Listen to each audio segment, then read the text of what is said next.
ট্রেনটা সবেমাত্র বাসুলডাঙ্গা স্টেশনকে পেছনে ফেলে কুঝিকঝিক শব্দ করতে করতে মন্থর গতিতে বেগ বাড়াচ্ছে। বাইরে মুষলধারে বৃষ্টি চলছে, তাই ট্রেনের জানলার কাঁচটা খানিক ঝাপসা বর্ণের হলেও বাইরেটা অস্পষ্ট হয়েও চক্ষুশূল। কিশোরী সেই জানলার বাইরের গাঢ় অন্ধকারের ঝাপসা ছুটন্ত গাছপালাগুলোর দিকে দৃষ্টিক্ষেপ করে তাচ্ছিল্যের স্বরে বলে ওঠে, আজব জগৎ মায়েরি, একটা পিচ্চি ছেলে নাকি মুশকিল আসান করবে। তার কথাগুলো কিন্তু কোনোটাই যুক্তিহীন নয়। এক প্রকার আমিও ব্যাপারটাতে ক্ষুণ্ণ। ট্রেনের গায়ে যে একটা 7-8 বছরের বাচ্চা ছেলের পোস্টার লাগানো থাকতে পারে এবং হেডলাইনে লেখা থাকতে পারে অসফল জীবন, ব্যর্থ প্রেম, দাম্পত্য কলহ বা জীবনের যে কোনো সমস্যা, যোগাযোগ করুন, মুশকিল আসান করা আমাদের দায়িত্ব। আজকের আগে আমার গুণাক্ষরেও তার জানা ছিল না। কলকাতার লোক তো, তাই বোধহয় আমরা একটু বেশি শেখেলে। বাসুলডাঙ্গা নামক শহরতলি স্টেশনে আমার এবং কিশোরীর শৈশবের বন্ধু মানিকধরের মেয়ের বিয়ের নিমন্ত্রণে সাড়া দিয়ে আমরা এসেছিলাম। তবে শুধু আমরাই আসিনি, মাঝে মাঝেই আমি মানিকের কাছে তারানাথের গল্প করতাম। ফলস্বরূপ নিমন্ত্রিত তারানাথ অন্ততপক্ষে মানিকের অনুরোধ রক্ষার্থে আমাদের সঙ্গী হয়েছিল। সে আমাদের সামনের সিটেই হেলান দিয়ে বসেছিল। আমার এবং কিশোরীর বিরক্তময় মুখের দিকে তাকিয়ে হেসে বলে, এইসব বিজ্ঞাপন যে ভাঁওতা, তা একরকম আমিও তোমাদের সাথে একমত, বুঝলে। কিন্তু বাচ্চা ছেলে ছোকরাকে কোনোদিনও অবহেলিত করো না। হয়তো তোমরা বিষয়টা অনুভব করতে পারবে না, কিন্তু এই জীবনের অনেক চড়াই উতরাই পেরিয়ে এসেছি তো, সেই অভিজ্ঞতা দিয়ে কি আর লোক ঠকাবো? তারানাথের কথা শুনে আমি একটু আশ্চর্য হয়ে কুঁচকে আসা কপালটাকে খানিক স্বাভাবিক করে জিজ্ঞেস করি, এই আপনার জীবনে এমন কোনো ঘটনা আছে নাকি? আলবাত আছে, আর সেই ঘটনা শুনলে তোমরা বিশ্বাস করবে কিনা জানি না, কিন্তু অলৌকিক যে লাগবেই তা আমি বলতে পারি। কথাটা শুনেই কিশোরী বিরক্তিপূর্ণ চোখ দুটো চকচক করে ওঠে। তাহলে ঠাকুরমশাই এসব কথা রাখুন, আর ঘটনাটা চটপট শুরু করুন দেখি। বাইরে মুষলধারের বৃষ্টি আর গভীর অন্ধকার, উপরন্ত 1.5 ঘন্টা ট্রেন সফর, সময়টা জব্বরভাবে কাটবে। তারানাথ কি যে বলতো তা ঠাহর করতে পারিনি। তবে তার মুখ থেকে কথা বেরোনোর আগেই আমার পাঞ্জাবির পকেট থেকে হাতড়ে আগে ভাগেই কেনা পাসিং সোডা তার দিকে এগিয়ে দিই। তারানাথ হেসে উঠে বলে, এ কি হে, এটা পারিশ্রমিক নাকি ঘুষ? তারপর সে সেটাকে ডান হাত দিয়ে গ্রহণ করে ঠোঁটের মাঝে রেখে বাম হাত দিয়ে আগুন ধরিয়ে নেয়। শোনো তবে ঘটনাটা। তখন আমি ঘাটের ও ঘাটের জল খেয়ে উদ্দেশ্যহীনভাবে ঘুরে বেড়াচ্ছি। সংসার ত্যাগী মানুষেরা যেমনভাবে দিন গুজরান করে আর কি। সারাদিন এদিক ওদিক ঘুরে বেড়ায় এবং সন্ধ্যা নামলে কোনো এক গৃহস্থের বাড়িতে রাত কাটানোর ঠাঁইটুকু পায়। আগেই বলেছি, তখনকার মানুষের প্রতি ভক্তি শ্রদ্ধার পারদ কত দূর ছিল। সুতরাং আশ্রয়ের সাথে সাথে আপ্যায়নেরও যে লেশমাত্র ত্রুটি খুঁজে পাওয়া যেত না তা বলাই বাহুল্য। সেবার আমি হাঁটতে হাঁটতে সেবাঙ্গনপুর নামে একটা গ্রামে যখন ঢুকেছি, তখন সূর্য পশ্চিমে প্রায় ঢলে পড়েছে। মাথার উপর দিয়ে পাখিরা সমস্বরে বাড়ি ফিরছে।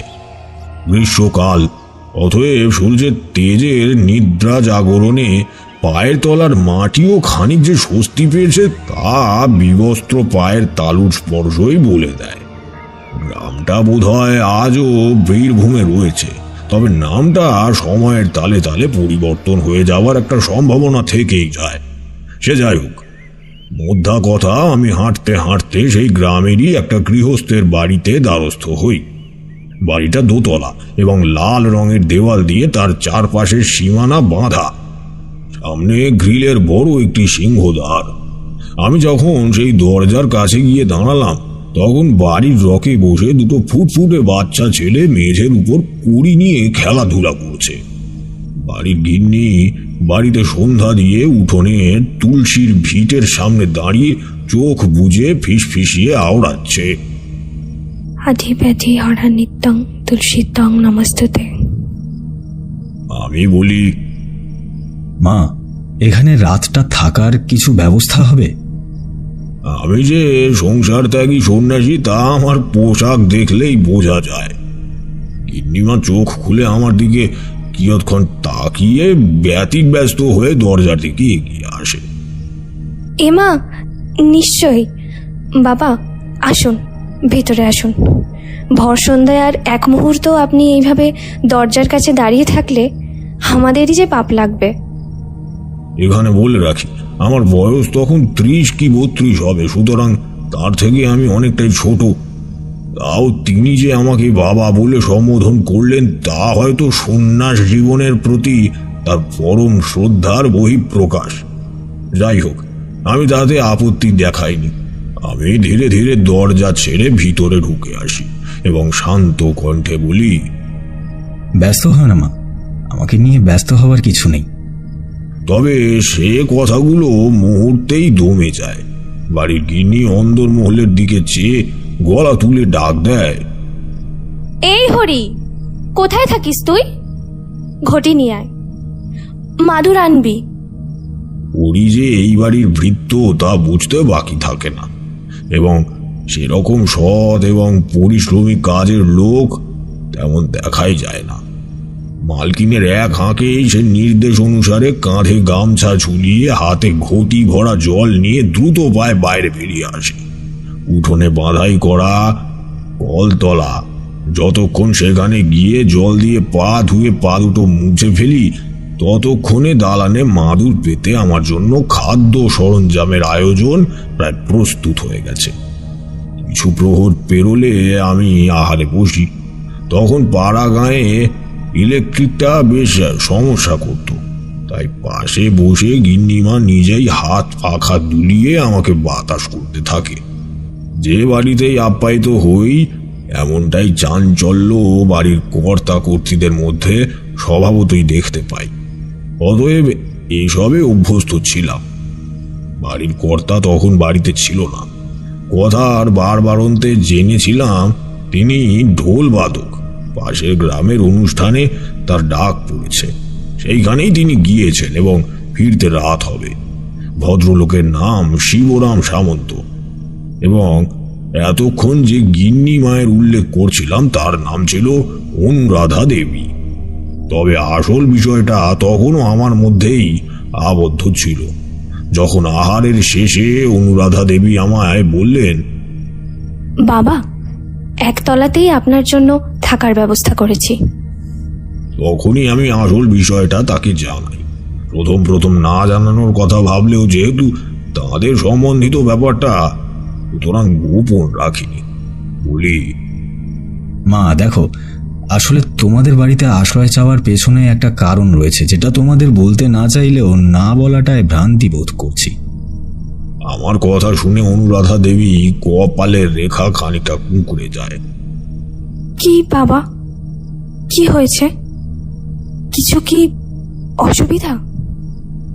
আমি উত্তর দিই, হ্যাঁ মা, আমি এই গ্রামে প্রবেশ করার সাথে সাথেই কেমন যেন একটা গন্ধ পাই, এবং সময়ের সাথে সাথে বুঝতে পারি তোমাদের এই গ্রামের উপর কোনো অশুভ দৃষ্টির ছায়া রয়েছে। কথাটা শুনেই খেয়াল করি অনুরাধা দেবীর চোখ দুটো যেন নিঃশব্দে আটকে ওঠে। তাও এক নিঃশ্বাসে নিজের কথাগুলো শেষ করি। কিন্তু অদ্ভুত কি ঠেকলো জানো, তোমাদের বাড়ির কাছে আসতেই আমার দিব্য শক্তি বলে দিল তোমাদের বাড়ির মধ্যে কোনো এক শুভ শক্তি বিরাজ করছে। হ্যাঁ বাবা, আমরা শিবের পুজো করি। আমাদের বাড়ির মধ্যে শিবের মূর্তি প্রতিষ্ঠিত রয়েছে। কথাটা শুনে আমি মৃদু হেসে বলি, না মা, এতদিন যতটুকু শক্তি আমি অর্জন করতে পেরেছি তাতে এটা বলতে পারি দেবতা ছাড়াও তোমাদের বাড়িতে একটা প্রবল শক্তিশালী শুভ শক্তির বাস রয়েছে। এর বেশি আর কিছুই আমার মতো নগণ্য মানুষের জানা এবং জানানো কোনোটাই সম্ভব নয়। আসলে সত্যিই তাদের বাড়ির চারপাশটা কেমন যেন অদ্ভুত রকম ছিল, তা বলে বোঝানো যায় না। শুধু এইটুকু বলতে পারি, অর্জিত শক্তির সান্নিধ্যে আমি বুঝেছিলাম সেইখানে অশুভ শক্তি এবং শুভ শক্তি যেন পরস্পর সঙ্গম করেছে। অনুরাধা দেবী আতঙ্কিত কণ্ঠে আমাকে শুধোয়, আপনি কি বলছেন বাবা? আমি তো কিছুই বুঝতে পারছি না। এখন আমি কিছুই বলতে পারবো না। আমাকে একটা রাত এখানে ঘুমাতে দাও, যদি ঈশ্বর চায় আরো কিছু আমায় জানিয়ে দেবে।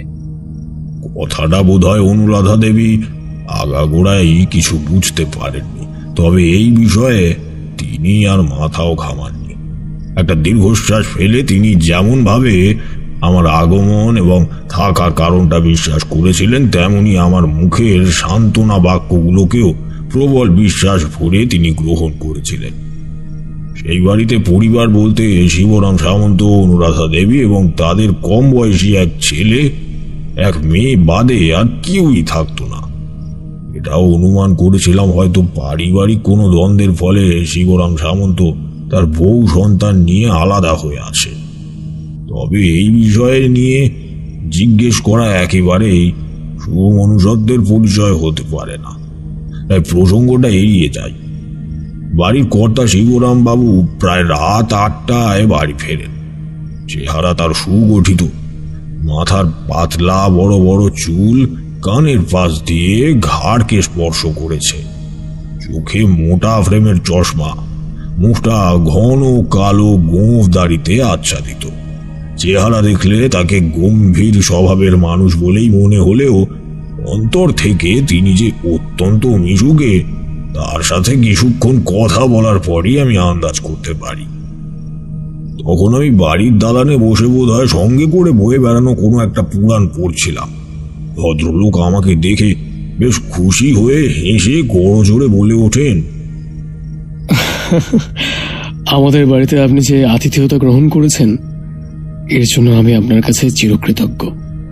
আপনাকে আপ্যায়নের কোনো ত্রুটি যদি হয়ে থাকে ক্ষমার চোখে দেখবেন। আমরা আপনাকে তুষ্ট করার অনেক চেষ্টা করব। আমি ধীর কণ্ঠে তাকে বলি, না বাবা, একেবারেই কৃতজ্ঞ মনে করো না। এই অন্ধকারের মধ্যে আমাকে একা না ছেড়ে তোমাদের বাড়িতে যে আমায় স্থান দিয়েছ, এতে যে আমি তোমাদের কাছে ঋণী।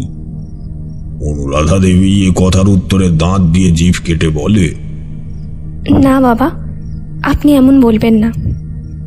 আমাদের মতো মধ্যবিত্ত গৃহস্থের যে পাপ হবে, এটা তো সত্যি।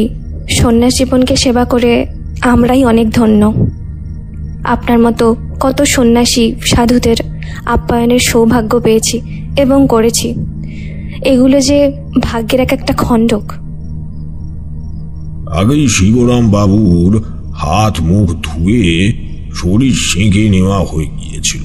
তিনি মেঝের উপর পাতা মাদুরটাতে ধপ করে বসে পড়েন এবং বলেন, হ্যাঁ হ্যাঁ, অনুরাধের কথা শুনে সেবারে সেই ঘটনাটাও মনে পড়ে গেল। সত্যি বিভৎস ছিল তা। অনুরাধা, আমার জন্য ওটা একটু এনে দাও তো। আর হ্যাঁ দেখো, ওই কয়লা চুলোর পাশে এনে রেখেছি, তাপ ধরিয়ে দিও। অনুরাধা দালানের পাশে শাড়ির আঁচলটা দিয়ে পরিপাটি করে মুখের চতুর্দিকটা ঢেকে গল্প করছিল। স্বামীর কথায় কোন দিকে যেন হেঁটে চলে যায়। শিবরাম বাবু আমার দিকে দৃষ্টিপাত করে প্রশ্নসূচক কণ্ঠে বলে ওঠেন, শুনবেন নাকি সে ঘটনাটা? মানে আপনার কাছেও অবিশ্বাস্য করে লাগবে। আমি নির্দ্বিধায় উত্তর করি, বলো। শিবরাম বাবু যেমন মিশুকে তেমনি তার গল্পের দিকে ঝোঁক খানিক বেশি। আমার কথা শুনেই তিনি শির দ্বারা টান টান করে বলে ওঠেন, জানেন, আজ থেকে বেশ কিছু মাস আগে একটা আপনার বয়সের তান্ত্রিক আমার দোরগোড়ায় এসেছিল।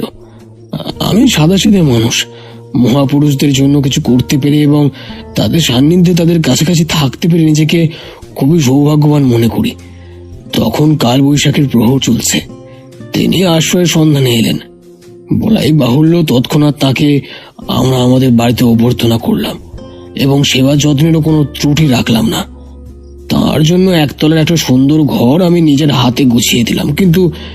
কিন্তু তিনি সন্ধ্যাতে খাওয়া দাওয়ার সময় বিনয়ীভাবে বললেন, আমি তোমাদের সেবায় তুষ্ট, তবে আমাকে ঘরের ভেতরে থাকতে বলিস না। আমি খোলা বাতাসের বুকে ঘুমোতে চাই। আমাকে এই দালানে একটু ঠাঁই করতে, তাহলেই হবে। তার সেই কথাটা আমার মনের মধ্যে একটা ছাপ ফেলে যায়। বলা ভালো, তার প্রতি আমার শ্রদ্ধার মানদণ্ডটা ভিত আরো খানিকটা মাথাছাড়া দিয়ে ওঠে। এই যে এখন যেখানে আপনি আর আমি বসে কথা বলছি, এখানেই তার কথা মতন ঘুমের আয়োজন করে দিই। তবে কে জানতো আমরা সাধারণ গৃহস্থরা পৃথিবীর সবকিছু নিম্নে রয়েছি, কাউকেই চেনার মতন দুঃসাহসিক ক্ষমতাটুকু আমাদের মধ্যে নেই। বলেই তিনি অতৃপ্তি প্রবল প্রশ্বাসের বশবর্তী হয়ে একটা দীর্ঘশ্বাস ছেড়ে নিজের কথা বলার গতিটা এক টানে খানিকটা কমিয়ে বাকি কথাটুকুও বলে চলে। জানেন সে কাপুরুষ তান্ত্রিকটা কি করেছিল? শিবরাম বাবুর মুখ থেকে কারোর সম্পর্কে এমন তোর কটূক্তি শুনে আমি প্রথমে একটু ঘাবড়ে যাই। যিনি সাধু সন্ন্যাসীদের এতটা ভক্তি করেন, তিনি এমন ভাবেও একজন তান্ত্রিককে নিয়ে কথা বলতে পারেন? তবে মনের মধ্যেকার প্রশ্নোত্তরের সমাপ্তি তার কথাগুলোতে শীঘ্রই ঘটল। তিনি বললেন, রাতের বেলা গায়ের রাস্তা দিয়ে পথ চলতে একটা বউ তার লালসার শিকার হয়, সে তার ইজ্জত নষ্ট করে। শুধু কি তাই, তার শরীর থেকে সব পোশাকগুলো টেনে ছিঁড়ে ফেলে ক্ষতবিক্ষত করে সে গ্রাম ছেড়ে পালানোর চেষ্টা করে। কিন্তু পাপ করে এই শিবাঙ্গনপুর ছেড়ে পালিয়ে যাওয়া কি এতই সোজা? গ্রামের সকলে সেই তান্ত্রিকটাকে ধরে ফেলে, তারপর তাকেও সকলের সামনে উলঙ্গ করা হয় এবং একটা তীক্ষ্ণ ছুরির ফলা দিয়ে তার চামড়ায় অসংখ্য আঁচড় কেটে তাকে উত্তরের একটা ভাগাড়ের কাছে ফেলে দিয়ে আসা হয়। জানেন সে বউটিও বাঁচেনি, মারা গিয়েছিল। আর এইসব ঘটনার জন্য মাঝে মাঝে আমার নিজেকেই দায়ী মনে হয়। বলেই শিবরাম বাবু চোখটাকে খানিকটা নামিয়ে নেন। আমি তখন হতবুদ্ধ হয়ে চুপচাপ বসে রয়েছি। এগুলো কি সত্যি ঘটেছে নাকি নিছক গল্প ঠাহর করতে পারছিলাম না। আমি জানি কেউ এত বড় একটা প্রবৃত্তিকে গল্প করে বলতে পারে না। তাও এটা অবাস্তব হলেই বোধহয় আমি বেশি খুশি হতাম। কেননা ছোটবেলা থেকেই যে সংসারের প্রতিকূলে আমার একটা টান ছিল, এটা যেমন সত্য তেমনি একটা মান্যকর সত্যি হলো তান্ত্রিক সম্প্রদায়কে আমি অগাধ শ্রদ্ধা করি। তখন হয়তো অভিজ্ঞতার স্তম্ভ আমার খানিকটা খাটো ছিল, তবে লোকে বলে না, দূর থেকে কোনো কিছুকে বেশ ভালো লাগে, কিন্তু কাছ থেকে ঝুঁয়ে দেখলে সেই আগ্রহটা বেঁচে থাকে না। আমার ক্ষেত্রে এমন কিছুই ঘটেনি। তখন যেমন দূর থেকে লালচে উত্তরীয় পরিহিত তান্ত্রিকদের শ্রদ্ধা করতাম, সম্মান করতাম, ঠিক এখনো তার পরিমাণ নেহাত একদমই কমেনি। তাই শিবরাম বাবুর নালিশটা গ্রাহ্য করা আমার পক্ষে একটু কঠিন হয়েই দাঁড়িয়েছিল। আমি সদ্য মুখোমুখি সেই কলঙ্ক থেকে পার পেতে শিবরাম বাবুকে খানিকটা সান্ত্বনার সুরেই বলে উঠি, নিজেকে দায়ী ভেবো না, এ ঘটনায় তোমার কোনো দোষই নেই। নির্দোষ হওয়া সত্ত্বেও তোমার মধ্যে যে অনুশোচনাটা কাজ করছে, এটাই তোমার মহৎ মনের পরিচয় দেয়। এটাও মাথায় রেখো, সব তিলক উত্তরীয় আর জটাজুটোধারী দাবিদার মানুষেরাই তান্ত্রিক হয়ে যায় না। তন্ত্র সাধনার একটা মর্যাদা আছে। কথাগুলোর উত্তরে শিবরাম বাবু কিছু একটা বলতে যাচ্ছিলেন, তার আগেই অনুরাধা দেবী হাতে জ্বলন্ত হুকো নিয়ে হাজির হয় এবং দালানের পাশে উঠোনে দাঁড়িয়ে সেটা শিবরাম বাবুর দিকে এগিয়ে দিতে দিতে বলেন, তুমি অতীত নিয়ে তো জল ঘোলা করো না, মাঝে মাঝে আমিও বিরক্ত হই। শিবরাম বাবু হুকোটা হাতে তুলে নিয়ে সশব্দে তাতে কয়েকটা টান দিয়ে বলেন, কি করবো বলো গিন্নি? আচ্ছা তারানাথ বাবু, আপনি হুঁকোটা নেন, আপনার জন্য একটা জোগাড় করব। আমি মৃদু হেসে উত্তর করি, না বাবা, আমার লাগবে না। কথাটা শেষ হবার সাথে সাথেই ঠক করে ঘরের অন্দরমহলে ঢোকার চৌকাঠের কাছে একটা আওয়াজ শোনা যায়। চমকিত হয়ে আমি এবং উপস্থিত দম্পতি প্রায় একসাথেই সেদিকে ফিরে তাকাই। তখন ইলেকট্রিক চলে এসেছে, চারপাশে কৃত্রিম আলোর ছড়াছড়ি। তাতেই দেখতে পাই দরজার কাছে একটা 7-8 বছরের ছেলে দাঁড়িয়ে রয়েছে। চোখ দুটো তার গোল গোল, মাথার চুলটা ঝাঁকড়া কোঁকড়ানো, মুখটা গোলগাল এবং ত্বক ফর্সা ও ঠোঁটের চারপাশটা স্বাভাবিকের তুলনায় একটু বেশি লালচে। পরনে তার হাঁটু পর্যন্ত একটা হাফ প্যান্ট আর আদুর গা। শিবরাম বাবু ছেলেটির দিকে তাকিয়ে থাকা আমার জিজ্ঞাসু দৃষ্টির উদ্দেশ্যে বলে ওঠেন, ও আমার বড় ছেলে তাতাই। কি বলবো ওর সম্পর্কে, আপনাকে আর কি বলবো। এই ছোট বয়সে তন্ত্র সাধনার দিকে ঝোঁক বেশি। আমরা বাবা মা কিভাবে যে ওকে নিরস্ত করে রেখেছি সেটা আমরাই জানি। অদ্ভুত, এত অল্প বয়সে তন্ত্র সাধনার প্রতি ভাব ভালোবাসা সত্যিই তো বিস্ময়কর। আমি তার চোখের দিকে তাকিয়ে দেখি সে চোখে যেন কি এক মায়াবী টান রয়েছে। আমি হাতছানি দিয়ে তাকে কাছে ডাকি। নিরীহ সেই নিষ্পাপ ছেলেটি আমার কাছে এসে দাঁড়ায় এবং আমি তাকে অল্প ছোঁয়ায় একটু আদর করে দিই। সেদিনের মতো রাতটা কাটে, তবে সকলের অলক্ষ্যে আমার মাথার মধ্যে ঘুরতে থাকা শুভ অশুভ শক্তিগুলোর সন্ধান বা কোনো প্রকার ইঙ্গিত কিছুই আমার দৃষ্টিগোচর হয় না। তার পরিবর্তে পরের দিনই একটা ঘটনা ঘটে যায়, যার কারণে আমার ভাবনার প্রতি আমার বিশ্বাস আরো দৃঢ় পরিকর হয়ে ওঠে এবং সেই কাহিনীর আসল মোড় এখান থেকেই শুরু হয়।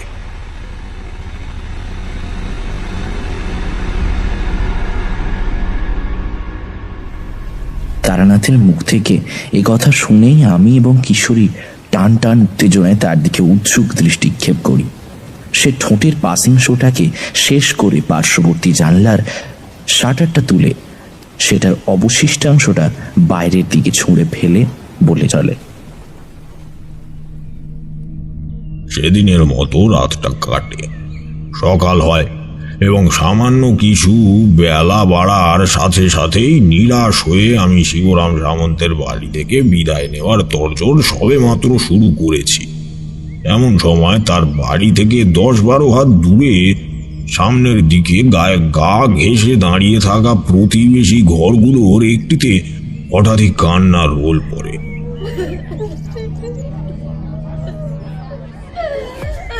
কি ব্যাপার? সকলেই বেশ শঙ্কিত হই। শিবরাম বাবু এবং অনুরাধা দেবী সেই দিকে পা বাড়ায়। আমিও ব্যাপারটার হদিশ করতে তাদের সাথেই সেই দিকে এগোই। ততক্ষণে মুখ্য বাড়িটার সামনেটা পাড়ার স্থানীয়দের একটা ভিড় জোট হয়ে দাঁড়িয়েছিল। আমি সেই ভিড়ের মধ্যে নিজেকে সঁপে দিয়ে আরো খানিকটা এগিয়ে গিয়ে সামনের দিকে চেয়ে দেখি একটা চৌকির উপর 16-17 এক কিশোরী মেয়ের নিথর দেহ পড়ে রয়েছে এবং সেই কিশোরীর পা ও মাথার কাছে বসে তার বাবা মা অঝরে কেঁদে চলেছে। কিশোরীটির গালে, ঠোঁটে, মুখে অজস্র আঁচড়ের ছাপ। চুলগুলো এলোমেলো আর ঠোঁটের ফাঁক থেকে চুইয়ে চুইয়ে রক্ত বেরিয়ে আসছে এবং চোখ দুটো আধ বোঝা হয়ে খোলা রয়েছে। শিবরাম বাবু এই দৃশ্য দেখেই বিস্ফারিত কণ্ঠে বলে ওঠে, মানে নরহরি, তোর মেয়ের এই অবস্থা কি করে হলো? এ তো মারা গিয়েছে। তার কথা শেষ হবার সাথে সাথেই ভিড়ের মধ্যে থেকে একজন বলে, আরে মৃত্যু কি আপনার খুব সাধারণ ঠেকতেছে শিবরাম বাবু? তাকাই না লাশটার পানে, দেখে তো মনে হইছে কেউ জোর কইরে ইজ্জত নষ্ট কইরেছে। কষ্টে ঠুকরে ঠুকরে মাগিটা মইরেছে। কিশোরীটির বাবা উচ্চ স্বরে কেঁদে ওঠে, আমি কিচ্ছু বুঝতে পারছি না, কি করে কি হয়েছে। মেয়েটাকে তো রাত্রিবেলা ওর করে ঘুমোতে পাঠালুম, তারপর সকালে কাণ্ড। আমি আমি কি করব আপনারাই বলেন। আমি সব হেরে ফেলেছি।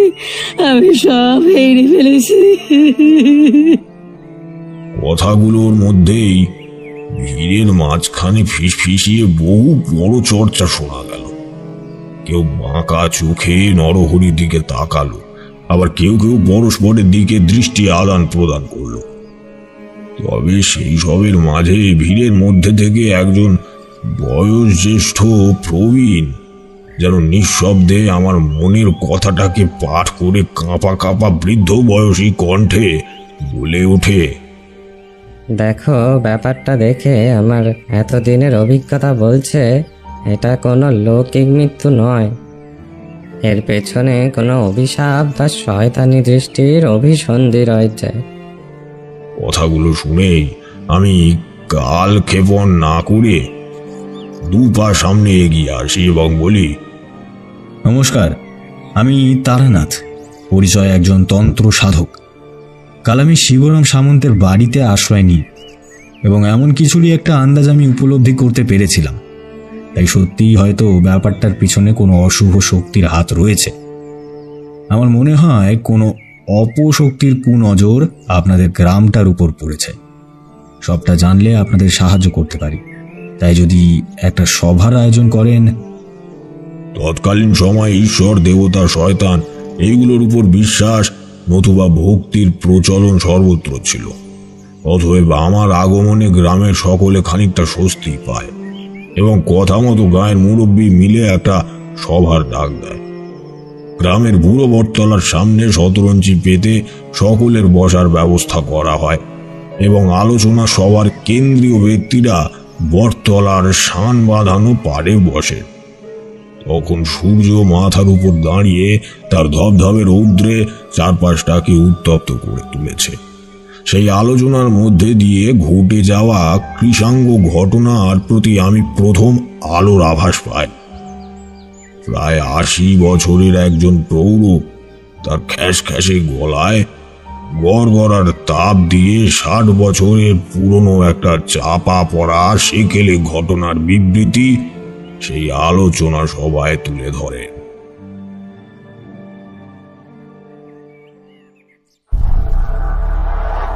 সেই ঘটনা আজ থেকে 60-70 বছর পুরনো তো বটেই।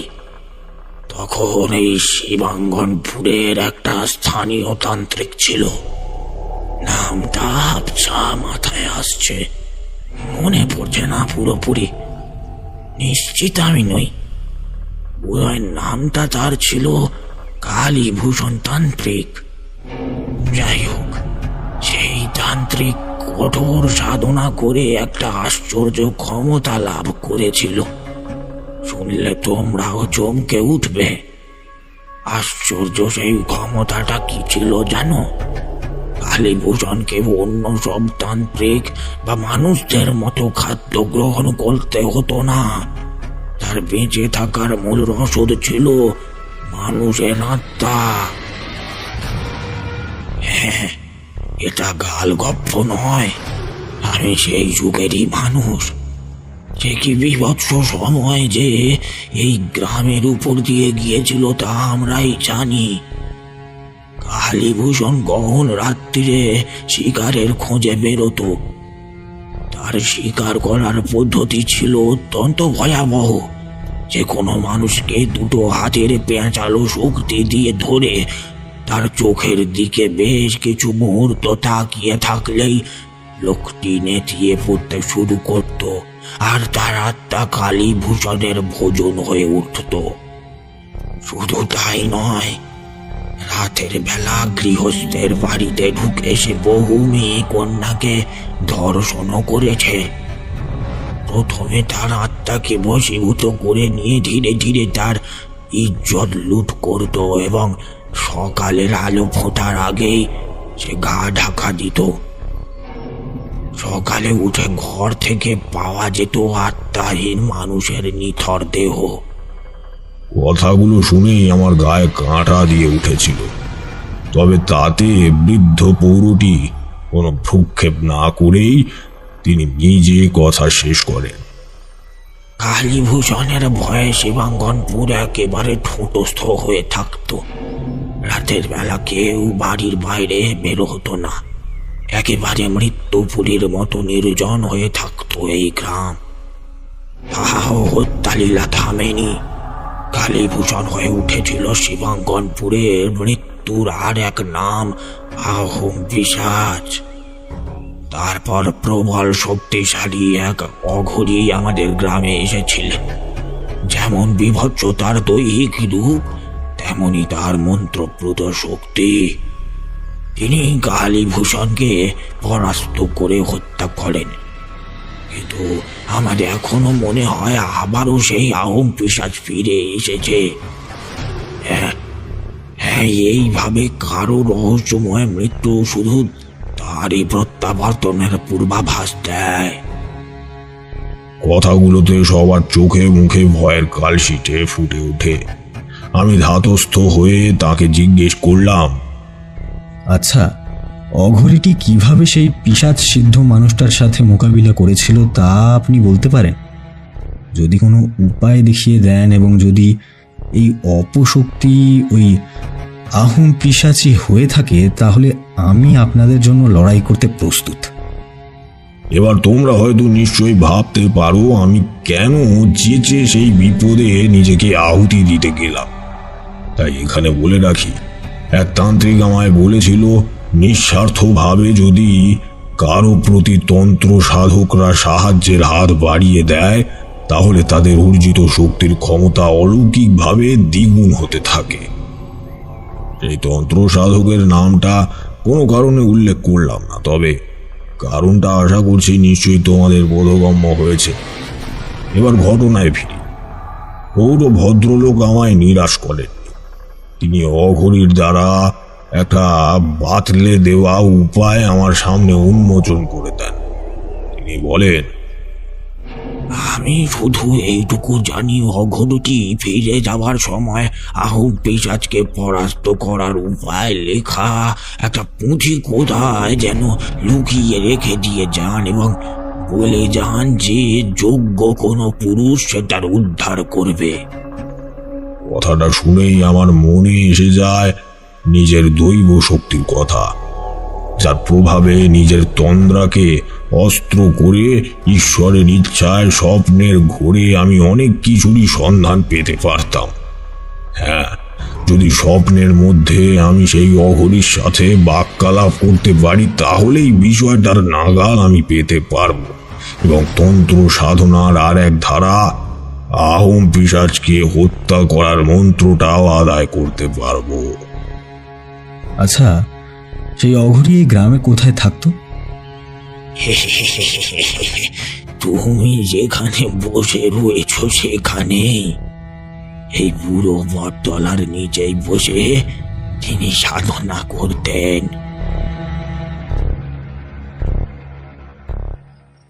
সেদিন রাতটা ওই বুড়ো বটতলার নিচেই অতিবাহিত করেছিলাম। তবে যখন সেখান থেকে শিবরাম বাবুর বাড়িতে ফিরে তাকে আমার মনের কথা জানাতে, তিনি আঁতকে উঠে বললেন, আপনি কি বলছেন? মাথা আপনার ঠিক আছে তো? যদি সত্যি আহোম পিশাচের নজর আমাদের গ্রামের উপর পড়ে থাকে, তাহলে এ মতো অবস্থায় আপনার বাইরের রাত্রি যাপন কিন্তু খুব বুদ্ধিমত্তার কাজ হবে বলে মনে হয় না। সে তো রাতেই টল দেয়। নিজে জানি পিশাচ সিদ্ধ মানুষের কাছে রুদ্রাক্ষ নেহাতি খেলনা, তাও শিবরাম বাবুকে নিজের গলায় ঝোলানো রুদ্রাক্ষের মালা দেখিয়ে উচ্ছিষ্ট কথায় সান্ত্বনা দিই। চিন্তা করবেন না, এই মালা আর আমার পেটের তন্ত্র সাধনার খানিক বিদ্যেটুকুই যথেষ্ট আহোম পিশাচ থেকে আত্মরক্ষার জন্য। অর্থাৎ যা বলা তাই কাজ। রাতের বেলা সেই বুড়ো বটতলার নিচেই আমি রাতটা কাটানোর জন্য যাই। পৃথিবীর বহু অকুল কিনারে কত বছর যে ভিড়ে নিজের জীবন কাটিয়েছি তার কি আর হিসাব আছে? কখনো নাট মন্দিরের দালানে, আবার কখনো গাছের নিচে, কর্দমাক্ত মাটিতে, সবই হয়েছিল আমার বাসস্থান। তাই বুড়ো বটতলার নিচে রাত কাটাতে আমার কোনো অসুবিধা হয়নি। স্বস্তির কথা কি জানো, সেদিন আমার স্বপ্ন এলো। তবে স্বপ্নতে সেই অঘরীর দেখা মিলল না, একটা বীভৎস রক্তাভ দানবের দেখা মিলল। জানো বিভূতি, সে কি অতি প্রাকৃত রূপ তার! শুনলে হয়তো তোমাদের শরীরও একদম ঠান্ডা হয়ে আসবে। তবে কিশোরী কি অবিশ্বাস করতে ছাড়বে? এই বলে তারানাথ বাঁকা চোখে কিশোরীর দিকে তাকায়। কিশোরী কোনো উত্তর করে না। সম্ভবত তারানাথের গল্পের জাদুতে সে একেবারেই বশীকরণ বিদ্যার শিকার হয়েছে। এই জন্তুটাকে বোধহয় মানুষই বলা যায় না।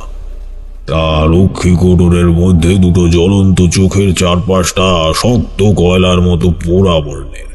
মুখটা একেবারেই মানুষের আদলে হলেও স্থানে স্থানে সেখানে কাটা ছেঁড়ার দাগ গাঢ় হয়ে রয়েছে। মাথায় কাঁধ পর্যন্ত অসংখ্য খড়গের মতো জট পাকানো চুল। উপরের পাটি থেকে দুপাশে দুটো দাঁত সুচালো হয়ে ঠোঁটের গা ঘেঁষে বাইরে বেরিয়ে এসেছে এবং সেই নাম না জানা জন্তুটির হাতের নখ বেঁকে পায়ের হাঁটু ছুঁয়েছে। তার কুচকুচে কালো শরীর যেন সাক্ষাৎ নরকের কোনো পাহারা রক্ষী ত্রিভুবনে কারোর থেকে পাওনা আদায় করতে এসেছে। সে রূপের জ্বলন্ত জীবাশ্ম হয়তো আমি বর্ণনা করতে পারলাম না।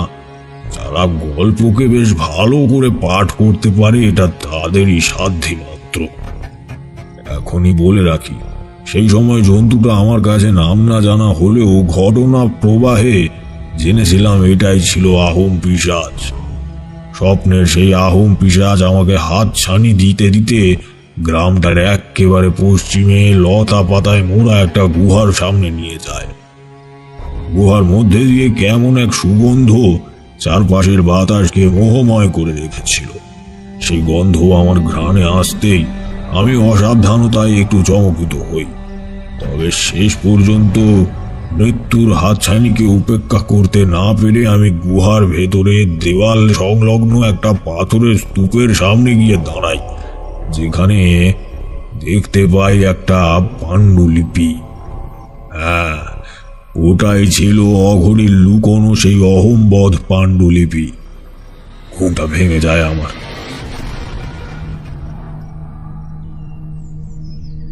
দেখি আকাশের পূব দিকে মৃদু আলোর ছিটে ফোটা রং লেগেছে। ব্রাহ্মণের দল পৈতে গায়ে বটতলা থেকে সামান্য কিছু দূরে গ্রামের তালপুকুরের ঘাটে দাঁড়িয়ে সূর্য প্রণাম করার প্রস্তুতি নিচ্ছে। রাতটা তাহলে পেরিয়ে গেছে। অস্বীকার করব না, দিনের প্রথম আলোতে আমি নির্ভয়ে একটা দীর্ঘশ্বাস ফেলেছিলাম। যতই শিবরাম বাবুকে ধাতস্থ করে আসি না কেন, আহোম পিশাচের সুদক্ষ শক্তির কাছে আমি সশস্ত্র না হয়ে যে লড়াইয়ের ক্ষমতা রাখি না। ততক্ষণে মনে হচ্ছিল সেই রাতে আহোম পিশাচের আগমন শিবাঙ্গনপুরে অন্ধকার পথে ঘটেনি, অথবা কিভাবেই বা আমি অক্ষত রয়েছিলাম। তবে কিছুক্ষণের মধ্যেই আমার সব ভ্রান্ত ধারণা ধুয়ে মুছে পরিষ্কার হয়ে যায়। কাছে পিঠের কোথাও থেকে শোরগোল আমার কানে ভেসে আসে, যেন কিছু ভয়াবহ একটা হয়েছে। আমি তৎক্ষণাৎ উঠে শব্দের বেগকে অনুসরণ করে গ্রামের মেঠো পথের পাশে একটা ঝোপের সামনে পৌঁছই। ততক্ষণে সেখানে গা বাঁচানো ভিড় ব্যাপারটাকে আমার চোখে আরো রহস্যময় করে তোলে। আমি এগিয়ে গিয়ে ভিড় ঠেলে চেয়ে যা দেখি, তাতে আমার সারা শরীর বয়ে একটা ঠান্ডা স্রোত খেলে যায়।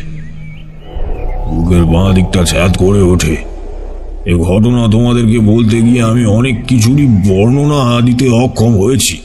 আমার মতে সেগুলো ভাষায় প্রকাশও নয়, তবে যতটা সম্ভব বোঝানোর চেষ্টা করছি। এটাও ঠিক তেমনই একটা দৃশ্য, যতটা ভয়াবহ ঠিক ততটাই মর্মান্তিক। কি দেখেছিলাম জানো? আমি বিস্ফারিত দৃষ্টিতে চেয়ে দেখেছিলাম একটা মধ্যবয়স্ক পুরুষ ঝোপের উপর পড়ে রয়েছে। তবে সেই প্রাণহীনতা কোনো স্বাভাবিক ঘটনার আগ কাটছিল না। সেই পুরুষটির দেহটা ঝোপের মধ্যে পড়েছিল ঠিকই, তবে তার মুন্ডুটা ঝোপের পাশাপাশি একটা খাটো খেজুর গাছের সুচালো বাঁকের মধ্যে ঝুলছিল। যেমন কাণ্ডহীন দেহের চারপাশে রক্তে একেবারে লাল রঙের নিথর হয়েছিল, ঠিক তেমনি ঝুলন্ত কাটা মাথার ক্ষত দিয়ে তাজা রক্ত টপ টপ করে গাছের নিচের দুর্বা ঘাসের গালিচার উপর পড়ছিল। কি বিভৎস সেই দৃশ্য ছিল তা তোমাদের আর কি বলি। ছবির মতো অতীতগুলো আমার চোখের সামনে ভেসে উঠছে। যাই হোক, এটাও যে আহম পিশাচের কাণ্ড তা বোঝার অপেক্ষা রাখে না। গ্রামের লোকেরা মৃত পরিবারকে খবর দেয় এবং সেই দিনেই তার সৎকার করা হয়। তবে আর কি হাতে হাত রেখে মৃত্যুর অপেক্ষা করলে চলে? এইবার যে মৃত্যুর ভ্রুকুটি ক্রমাগত বেড়েই চলেছে। আমি গ্রামের কয়েকজন লাঠিয়াল আর শক্ত সামর্থ্য যুবকদেরকে নিয়ে গ্রামের পশ্চিম প্রান্তে গুহার অনুকূলে যাত্রা শুরু করি। মাঠ ঘাট পেরিয়ে গুহার কাছে পৌঁছেও যায়। গুহাটি একেবারেই রাতের স্বপ্নে দেখা দৃশ্যের সাথে সাদৃশ্যময় ছিল। শিবাঙ্গনপুর গ্রামটা সমতল ভূমিতে থাকলেও তার পশ্চিম প্রান্তটা উঁচু মালভূমির মতো আকাশ ছুঁয়েছিল এবং তার চুলোতেই গুহাটির অবস্থান। গুহাটির এক পাশে প্রবল জলধারা অনেকটাই ঝর্ণার মতো এঁকে বেঁকে লম্বভাবে পাথুরে চূড়ার গা বেয়ে নিচের দিকে নেমে গেছে ও অবলীলায় নিচে প্রবাহমান নদীর সাথে মিশেছে। সেই জলরাশির শব্দে গুহার চারপাশটা আচ্ছাদিত। তবে সূর্যের আলোতে স্বপ্নের মধ্যে পাওয়া গন্ধটার অস্তিত্ব ছিল না। যাই হোক, হতাশ হই আমরা। সেই গুহাতে কিছুই পাওয়া যায় না, শুধু শূন্য পাথরের স্তূপের উপর কতগুলো উইয়ের ঢিবি সেখানে অবশিষ্ট ছিল। গায়ের লোক অধিক আশায় আমার জন্য অপেক্ষা করে রয়েছিল, তবে আমাদের বিবর্ণ মুখের শূন্যতা তাদেরকেও আশাহত করে। আমি একেবারেই বুঝে উঠতে পারি না কিভাবে আমার স্বপ্নের নির্দেশক ভুল হতে পারে। কোনোদিনই যে এমন ঘটনা ঘটেনি।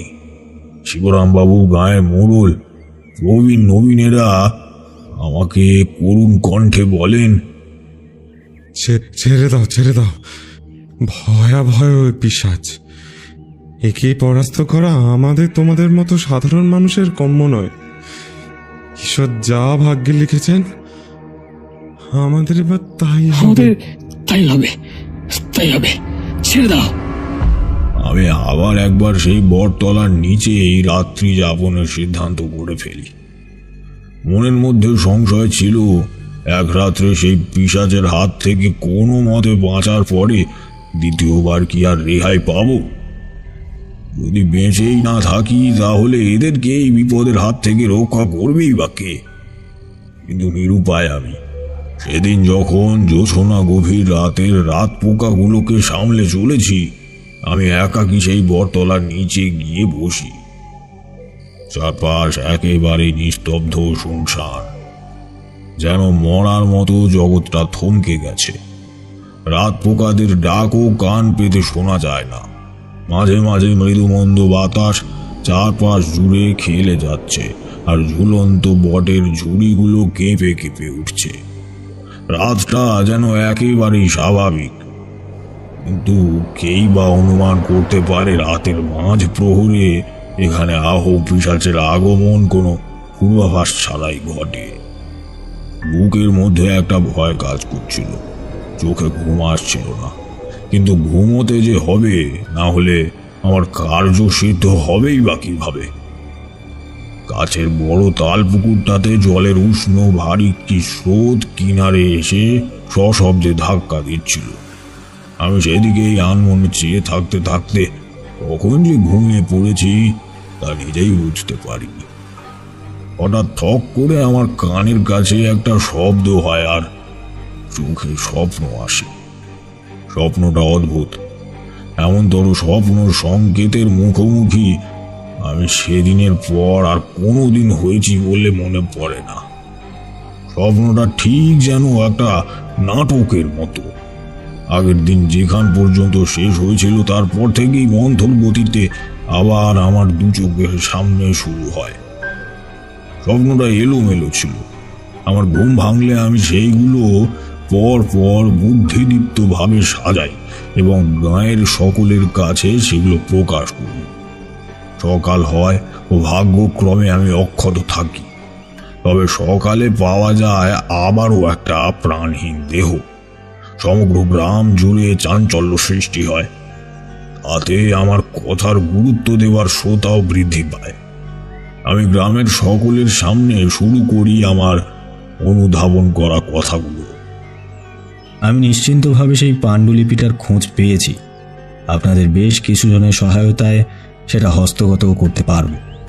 তবে তার আগে আপনাদের সম্পূর্ণ ব্যাপারটি বলতে চাইছি, কিভাবে ওই আহোম পিশাচের পুনঃ আবির্ভাব ঘটল।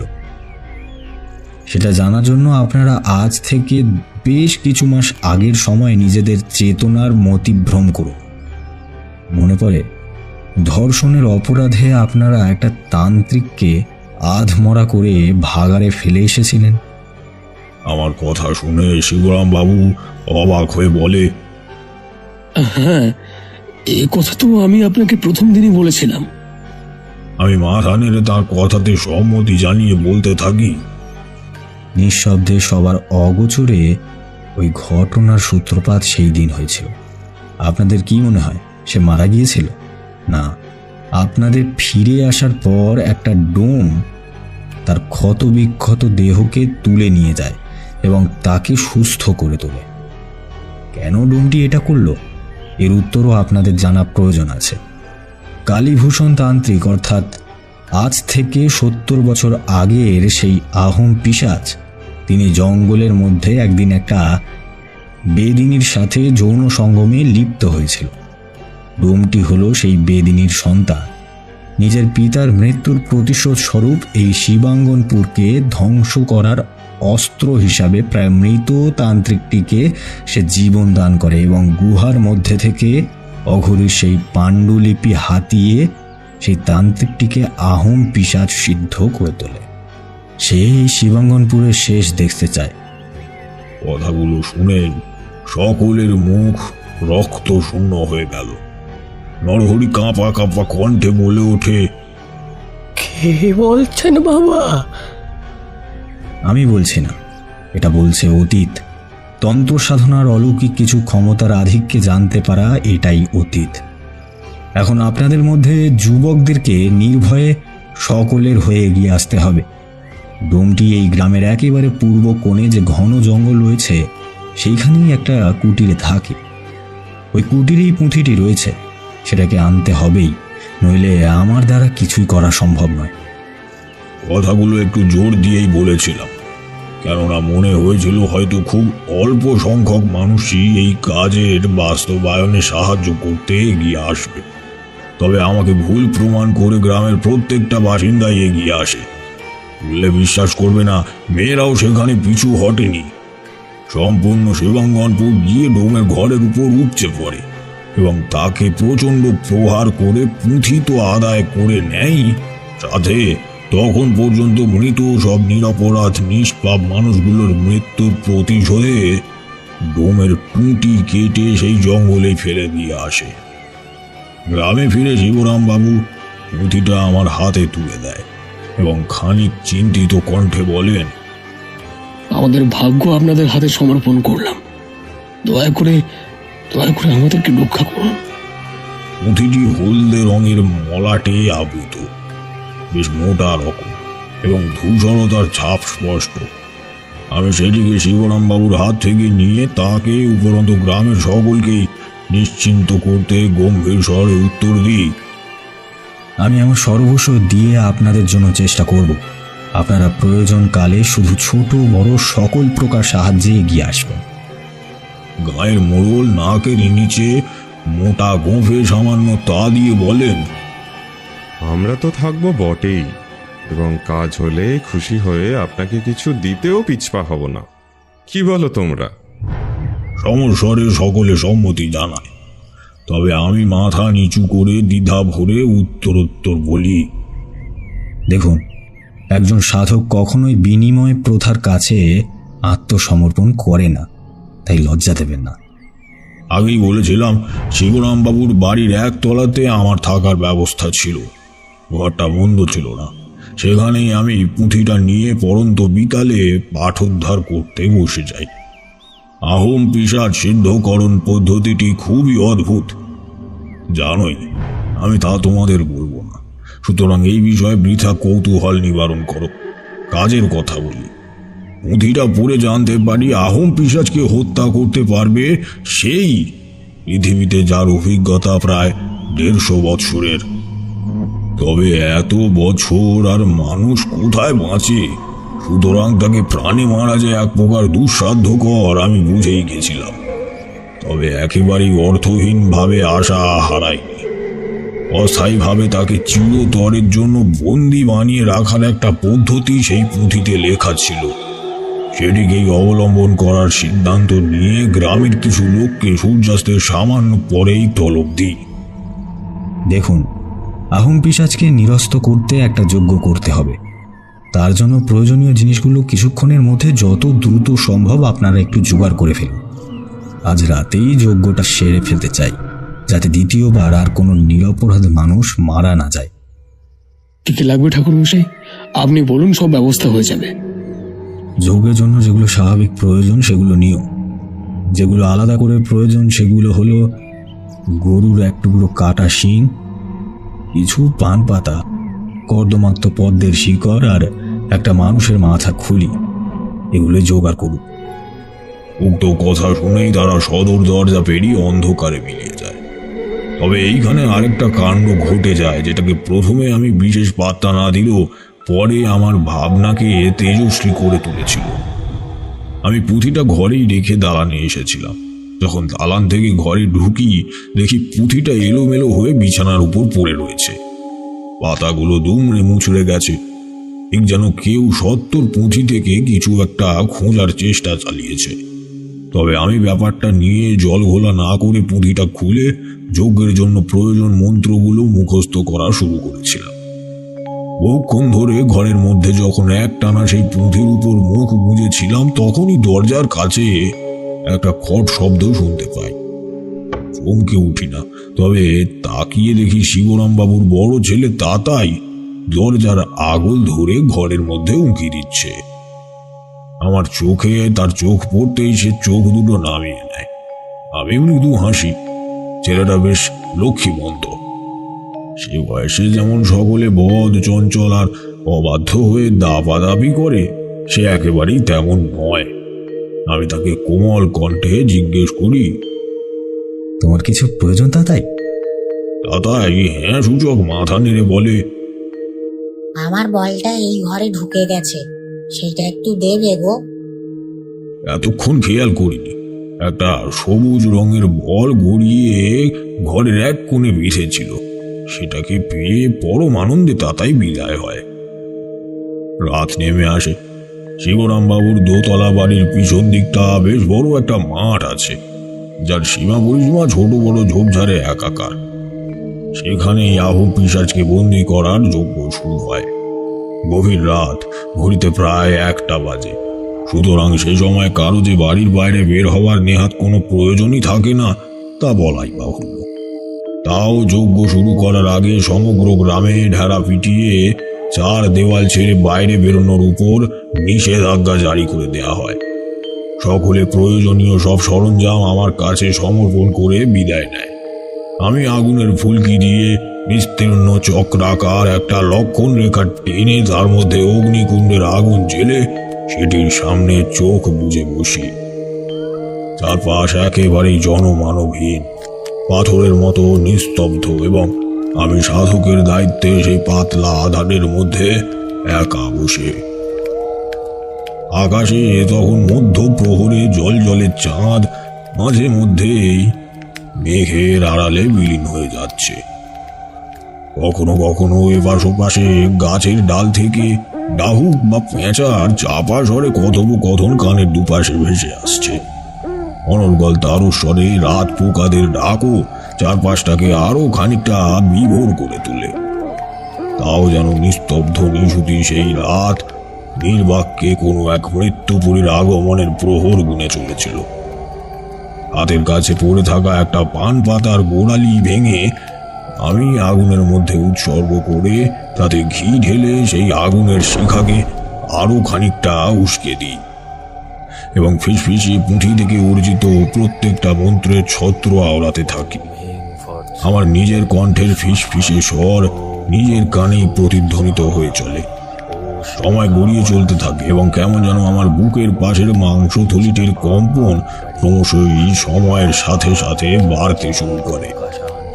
আমার করটি ধরা হাতের শিরা উপশিরা কাঁপতে থাকে। বোধ হতে থাকে এইভাবে অতি ভয়াবহ সেই আহোম পিশাচের মুখোমুখি লড়াই কি আদৌ সম্ভব? তবে উত্তরের আশা রাখি না, অনর্গল মন্ত্রের সবটা বিড়বিড়িয়ে চলি। এইভাবে কতক্ষণ যে চলেছিল সেই মায়াবী রাতের প্রলম্বিত মায়াভেদ করে আমি ঠিক যাচাই করতে পারি না। তবে অনির্দিষ্ট কিছুটা সময় যাপিত হওয়ার পর সেই অবিস্তীর্ণময় ঘটনাটা ঘটে যায়। তখন আমি এক নাগারে ধ্যানগ্রস্ত মন্ত্র পাঠ করে চলেছি।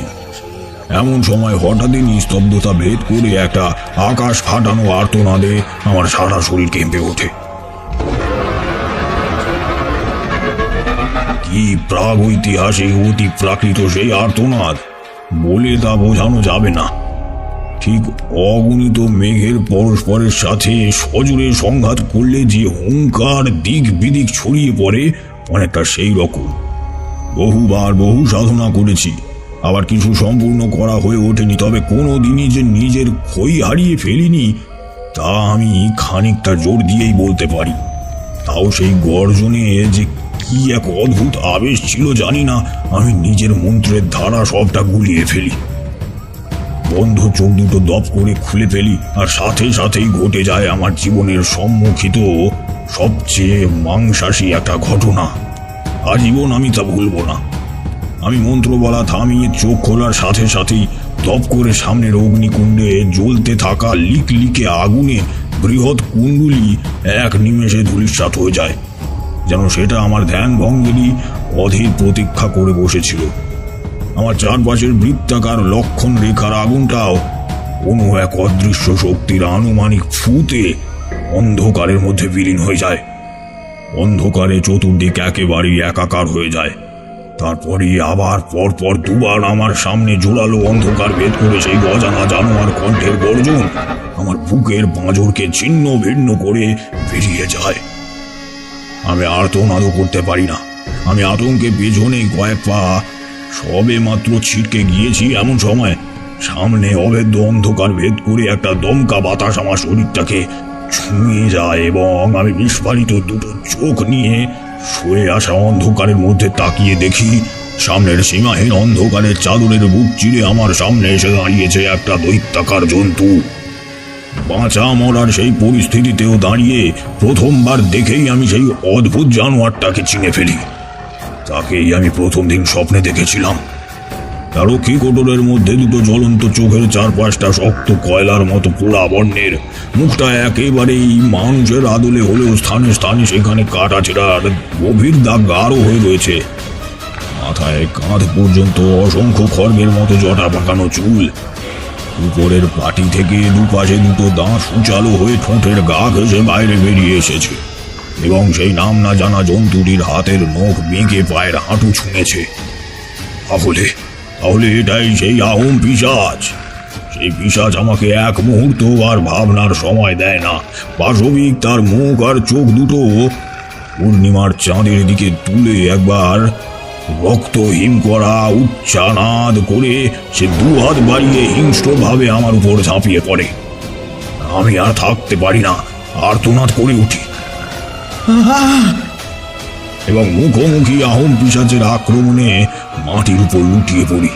পিশাচটা চার পায়ে ভর দিয়ে আমার চিৎ হয়ে মাটিতে উল্টে পড়া শরীরের উপর উঠে আসে এবং যান্ত্রিক ভয়াবহ অগ্নুৎপাতের মতো অট্ট ক্রোধে ফুঁসতে ফুঁসতে আমার চোখের দিকে তাকিয়ে বলে ওঠে, তোরা আমার বাবাকে মেরে ফেলেছিস, দেখ এবার তোরা কেউ বাঁচবি না। এই পুরো গ্রামটাকে আমি শ্মশানে পরিণত করে দেব। এই বলে সে আমার মুখটার উপর খানিকটা ঝুঁকে পড়ে আমার দুটো চোখের কৃষ্ণাঙ্গ মণি দুটোর দিকে দৃষ্টিক্ষেপ করে, আর আমিও যেন বশীভূত কোনো পুতুলের মতো তার ভাটার ন্যায় জ্বলন্ত দুটো চোখের দিকে তাকিয়ে থাকি। আমার শরীর ধীর স্থির হয়ে আসে। বুঝতে পারি আর কিছুক্ষণের মধ্যেই আমিও সকলের মতো এই অহম পিশাচের ভোগ্য কোনো মৃতপ্রায় শিকার হয়ে উঠব। সে ধীরে ধীরে আমার আত্মাটাকে শুষে নিচ্ছে। আমি নিজের শরীরের অন্তিম শক্তিটুকুও হারিয়ে ফেলতে চলেছি। এমন সময় নিজের অলক্ষ্যে খেয়াল হয় যেন দপ করে নিভে যাওয়া অগ্নিকুণ্ডের আগুনটা জ্বলে ওঠে। তারপর আমার কানে ভেসে আসে সেই চেনা মন্ত্র।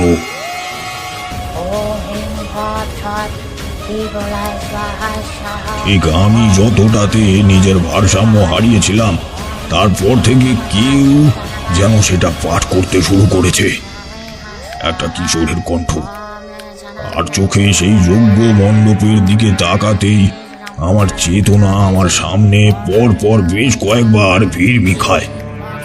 আমি তাকিয়ে দেখি সেখানে খালি গায়ে একটা কিশোর ছেলে আগুনে ঘি ঢেলে ক্রমাগত মন্ত্রের চড়াই উতরাই পেরিয়ে চলেছে। এবং সেই ছেলেটি আর কেউ নয়, ছেলেটি হলো শিবরাম বাবুর বড় ছেলে তাতাই। কিন্তু এটাও কি সম্ভব? সেই গোল গোল দুটো চোখ, মাথায় ঝাঁকড়া কোঁকড়ানো চুল, গোলগাল মুখ আর ফর্সা ত্বক, বিন্দু মাত্র সেই চেহারার অন্যথা নেই। সন্দেহ নেই এটাই তাতাই। প্রথম প্রথম অবাক লাগলেও কিছুক্ষণের মধ্যেই ব্যাপারটার সাথে নিজেই মানিয়ে নিতে পারি, এবং ব্যাপারটা আমার বুঝতে আর বাকি থাকে না যে কেন পুঁথিটা এলোমেলো হয়ে বিছানার উপর পড়েছিল। তান্ত্রিক সাধনার শখে ঘাড়ে চাপা ভূতের দাপটেই যে সে আমার আগে পুঁথিটা মুখস্থ করে ফেলেছিল, তা তাতাইয়ের দুর্বার বেগে উচ্চারিত মন্ত্রের সমস্বরই প্রকাশ করে। তবে এটাও কি অলৌকিক নয়, যেখানে মন্ত্র উচ্চারণ করতে গিয়ে আমি নিজেই সজ্ঞান হারিয়ে ফেলি, সেইখানে একটা 7-8 বছরের ছেলের পক্ষে পুঙ্খানুপুঙ্খ এই দক্ষতার বিন্দু বিসর্গ আমার মস্তিষ্কে ঢোকে না। আমি বিহ্বল হয়ে তাকিয়ে থাকি। তাতাইয়ের শুকনো গলার ভেজা কণ্ঠস্বর দিক বিদিক শূন্য হয়ে রাতের আঁধারের মধ্যে দৌড়াতে শুরু করে।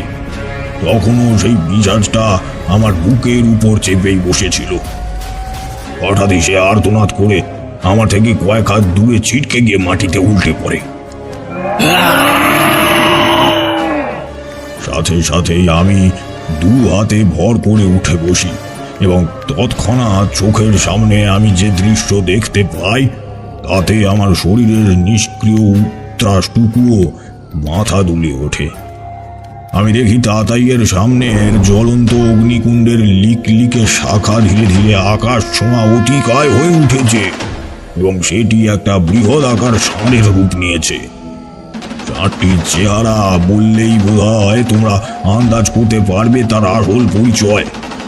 ষাঁড়টির মাথায় 2 বড় বাঁকানো শিং, পিঠে ঊর্ধ্বাকার একটা কুঁজ, এবং তার গলার নিচে ঘাড় থেকে ঝুলন্ত আলগা চামড়া ভাঁজ হয়ে ডিওলাভ গঠন করেছে। ষাঁড়টির রং জ্বলন্ত আগুনের মৃদু কালো বর্ণের, আর কপালে তার ত্রিপুণ্ড আঁকা। হ্যাঁ, সেটি আর কেউ নয়, ব্রাহ্মণ ষাঁড়, পুরুষ জেবু, শিবের বাহক নন্দী। চোখের পলক ফেলার আগেই আগুনে আবির্ভূত নন্দী মাটির উপরে আছড়ে পড়া আহোম পিশাচের শরীরের উপরে লাফিয়ে পড়ে। বাতাসের মধ্যে তার শরীরের আগুনের ঝলকানি খানিকটা খেলে যায়, এবং তাদের মধ্যে শুরু হয় এক ভয়াবহ ধস্তাধস্তি। কি এক অকল্পনীয় সেই দৃশ্য! সেইখানে কিছুক্ষণ দাঁড়িয়ে থাকলেই বোধ হবে যেন তুমি নরকের দ্বারে এসে দাঁড়িয়েছ। কিছুক্ষণ সেইভাবেই আহোম পিশাচ এবং মন্দির মধ্যে সংঘর্ষ চলার পর শিবের পাঠানো দূতের কাছে সেই অপশক্তিকে পরাস্ত হতেই হয়। নন্দী নিজের বাঁকানো শিংয়ের চূড়া দিয়ে পিশাচটাকে পর পর 2 বার মাটিতে আছড়ে ফেলে, এবং যুদ্ধের অবসাদ ঘটে। পিশাচটি মারা যায়, এবং নন্দীর আগ্নেয় দেহ অন্ধকারের বাতাসের মধ্যে দপ করে নিভে মিলিয়ে যায়। আমার শরীরের চারপাশ দিয়ে একটা ঠান্ডা হিম বাতাস খেলে যায়। আমি আর চেতনাগ্রস্ত হয়ে থাকতে পারি না, জ্ঞান হারিয়ে মাটিতেই লুটিয়ে পড়ি। জানা হয়নি তাতাইয়ের এই রহস্যময় আবির্ভাবের কারণ কি। যখন জ্ঞান ফেরে তখন আমি শিবরাম বাবুর বাড়িতে বিছানার উপর শুয়ে রয়েছি। মাথার উপর একটা মৃদু তেজের বাল্ব কাঠ থেকে ক্রমাগত এপাশ ওপাশ দূরে চলেছে। মাথাটা বেশ ভারী, যেন কেউ পাথর দিয়ে আমার অলক্ষ্যে সেটাকে করে দিয়ে গেছে। চোখ মেলে ধীরে ধীরে বিছানার উপর উঠে বসি।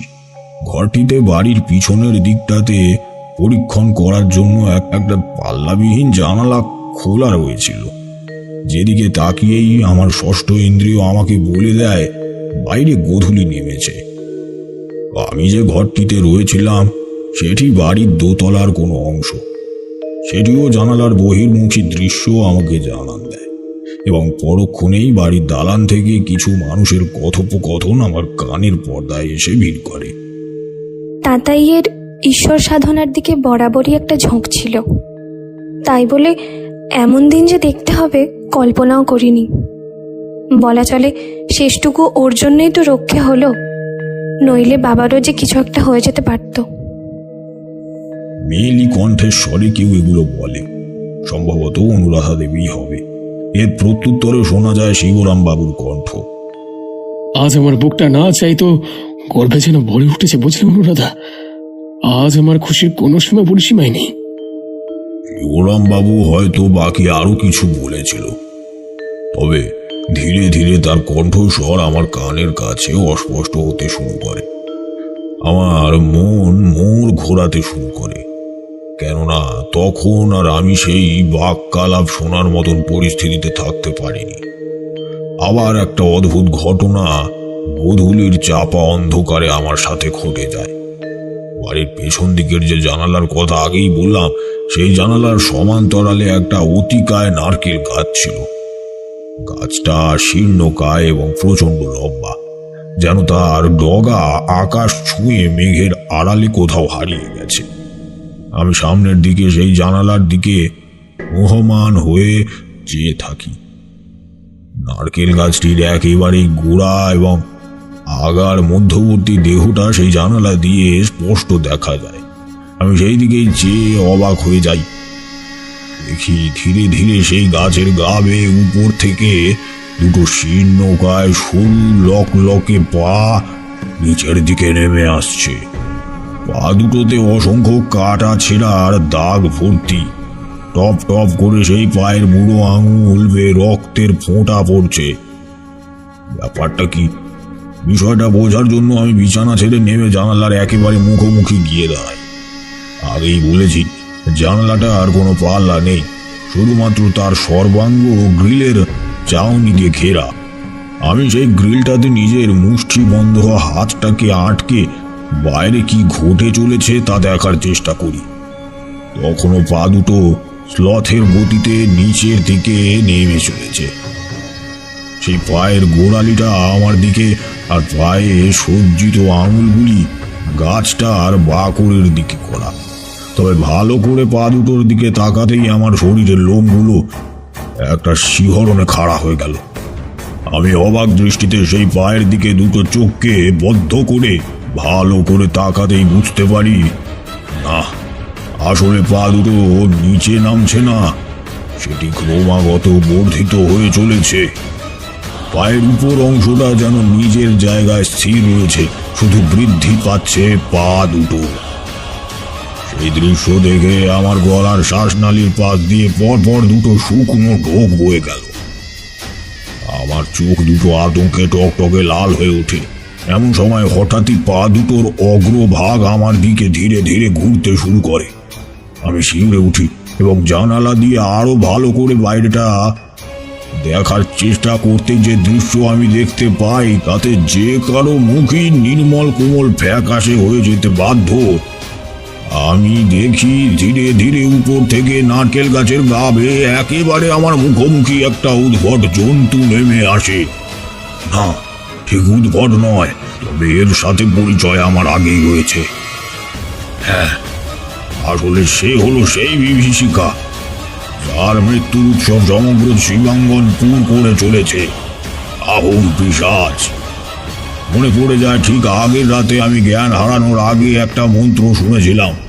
যখন নন্দী আহোম পিশাচকে বধ করে তখন শেষ নিঃশ্বাস ত্যাগ করার আগে সে সেই মন্ত্রটা পড়তে থাকে।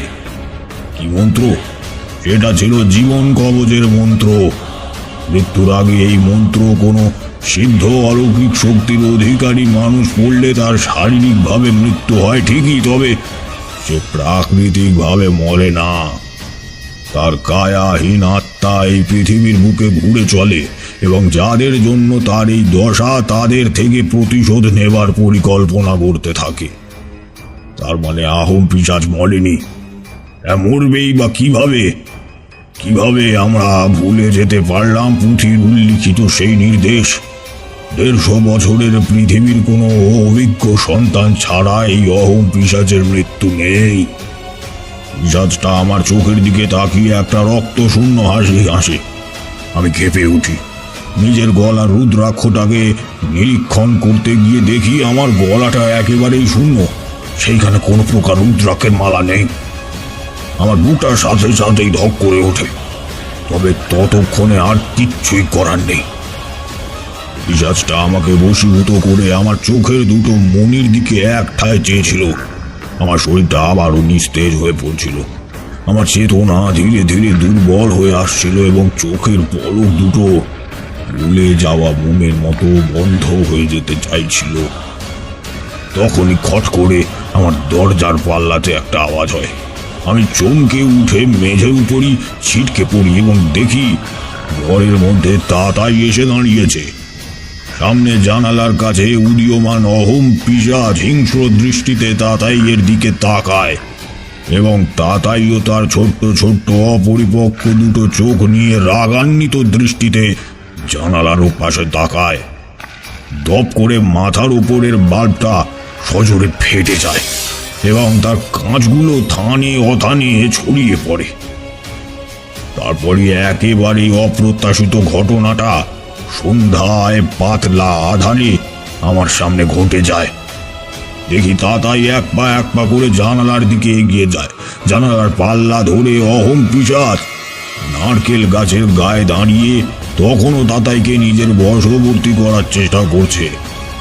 তাতাই জানালার একেবারে সন্নিকটে এগিয়ে গিয়ে গ্রিলের ফাঁক থেকে হাত বাড়িয়ে আহোম পিশাচের গলাটাকে হাতের মুঠোতে চেপে ধরে এবং বিড়বিড় করে কিছু একটা আওড়াতে থাকে। তারপরে আচমকা আহোম পিশাচ আর্তনাদ করে ওঠে।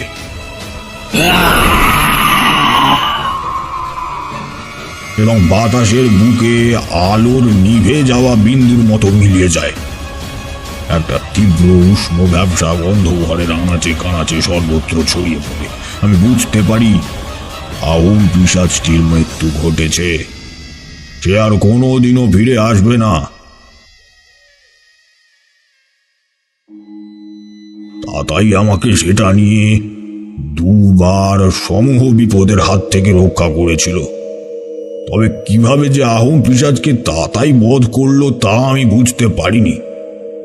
পুঁথিতে কি তাহলে ভুল লেখা ছিল? 150 বছরের পরিবর্তে মাত্র 7 বছরের একটা শিশুর কাছেই যে আহোম পিশাচ বধ হলো? আমি উত্তর পাইনি। সেই গ্রাম থেকে সেই দিন রাতে এই বিদায় নিয়েছিলাম। শিবরাম বাবু কিছু পারিশ্রমিক দিতে চেয়েছিলেন বটে, তবে আমি নিইনি। যাওয়ার সময় তাতাইয়ের মাথায় হাত রেখে আশীর্বাদ করে বলেছিলাম, জীবনে অনেক বড় হও। তবে সে যে অত অল্প বয়সে কতটা বড় হয়েছে তার সামনে আমার আশীর্বাদ একেবারেই তুচ্ছ।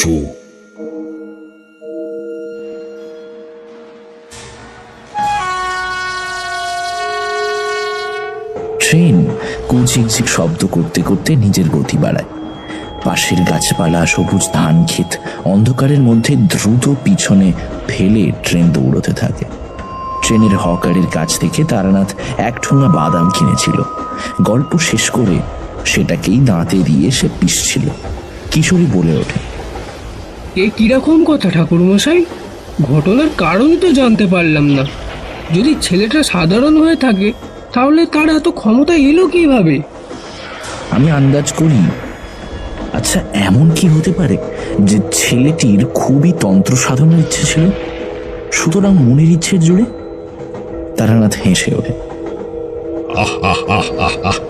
কেন বিভূতি, অসম্পূর্ণ তন্ত্র সাধক তারানাথের মনে কি কম ইচ্ছে ছিল? বলে তুমি বলো, কে একা ওই আহোম পিশাচের সাথে লড়াই করতে যায়? কথাটার কোনো জবাবই আমার কাছে নেই।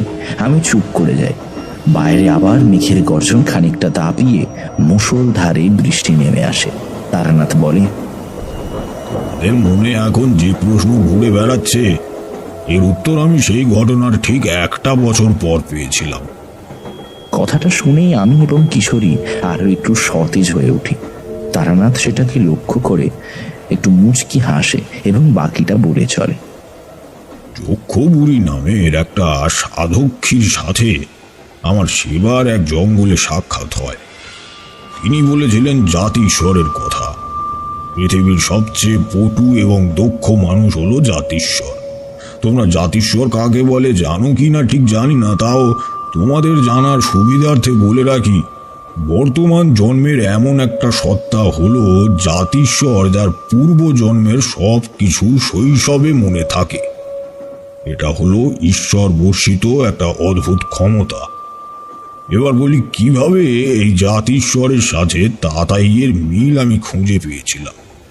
পুঁথিতে বলা হয়েছিল যে 150 বছরের অভিজ্ঞ একজনের ক্ষেত্রেই শুধুমাত্র আহোম পিশাচকে বধ করা সম্ভব, এবং 150 বছর তো একজনের পক্ষে বেঁচে থাকা সম্ভব নয়। এক্ষেত্রে যারা জাতিশ্বর নামক শক্তির অধিকারী হয় তাদের কিন্তু 150 বছরের অভিজ্ঞতা থাকার অস্বাভাবিক কিছুই নয়, কেননা তাদের 2 জন্মের অভিজ্ঞতা একত্রে প্রতিফলিত হয়, তাই নাকি? তাহলে যেহেতু তাতাই আহোম পিশাচকে বধ করতে পেরেছিল, নিশ্চয়ই সে একজন জাতিশ্বর ছিল। ব্যাপারটা আরো একটু আন্দাজ করে মনে হয়েছিল যে অঘরী 70 বছর আগে একটা আহোম পিশাচকে মেরে শিবাঙ্গনপুরকে রক্ষা করেছিল, তারই জন্মান্তর হলো তাতাই।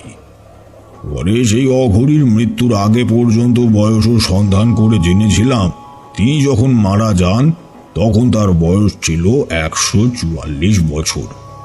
হ্যাঁ, বিষয়টা অদ্ভুত ঠেকলেও এটাই সত্যি। কি উপায়ে যে তিনি এত বছর শরীরে প্রাণ টিকিয়ে রেখেছিলেন জানি না, শুধু এইটুকুই জানি তিনি সুদূর হিমালয়ে প্রাণ ত্যাগ করেন।